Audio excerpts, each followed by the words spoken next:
Hi guys, welcome to part 14 of the Batmobile build. In this episode I make an adapter for the drive sprocket as well as a new support for the electric motor, a bigger support for the electric motor. After that I'm going to make a piece that sits on top of the dashboard for the ignition key and the digital readout. And once that's done I'm going to make and install the seat. It's a lot to be doing, so let's get making.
The only big piece left to make is the seat.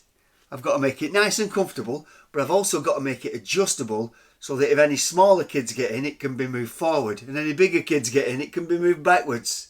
So my plan is to take this tube, fit this onto the bottom of the seat. Inside the tube I'm going to fit this bar so that the tube slides backwards and forwards on the bar. And then underneath the seat I've got 4 little wheels and a locking pin.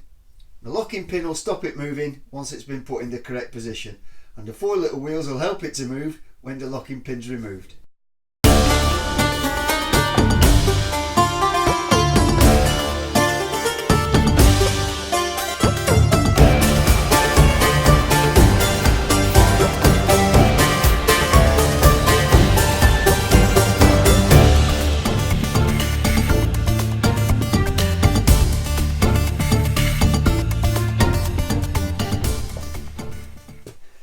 Yesterday I cut out some pieces of wood to make the seat.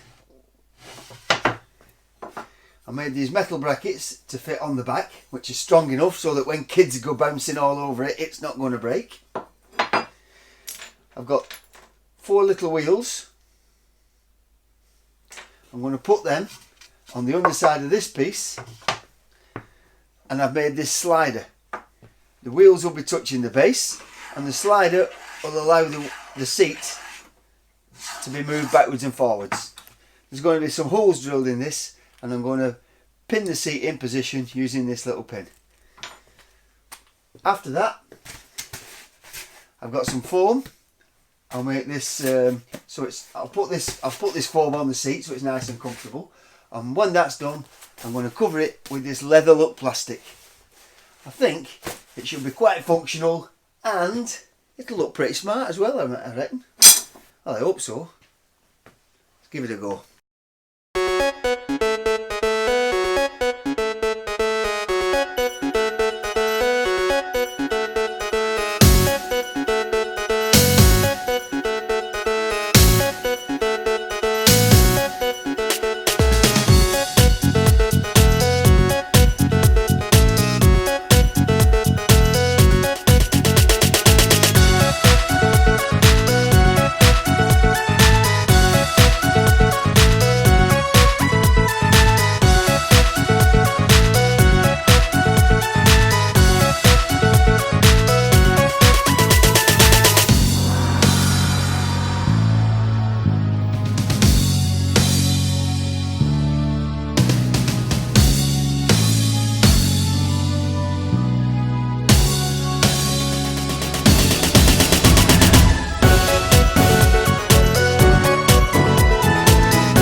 making the seat for the car, and on the bottom of the seat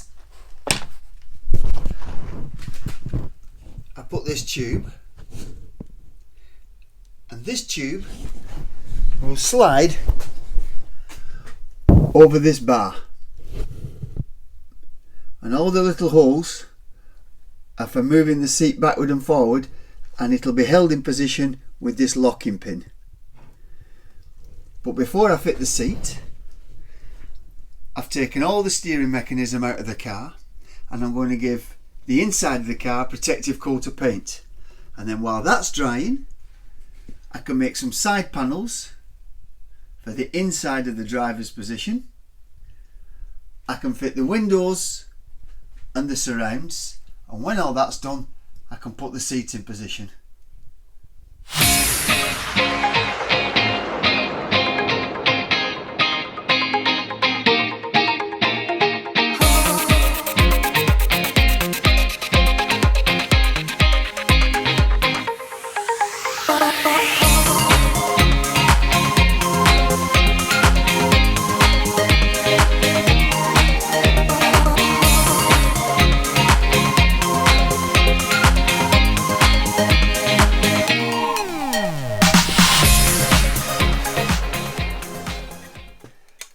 I've made a sprocket adapter.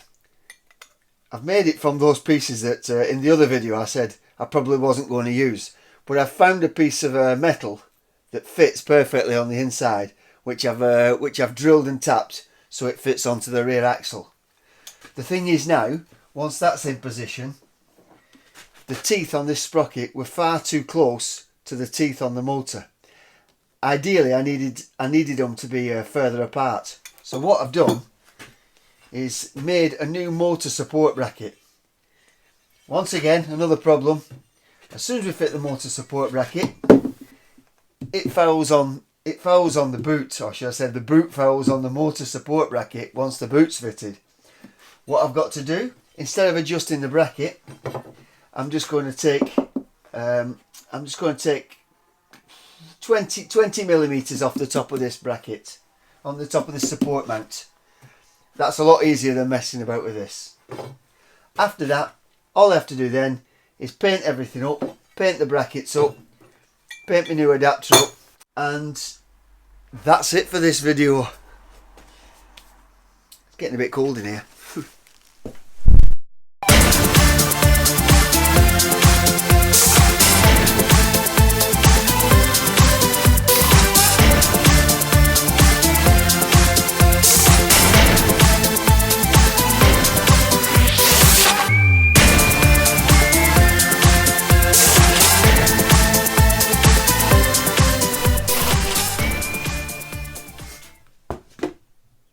Well guys, that's it for this episode.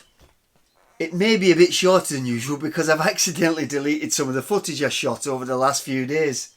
The car may be advancing, but my video skills aren't. When it comes to making videos, I really am no expert. Catch you next time.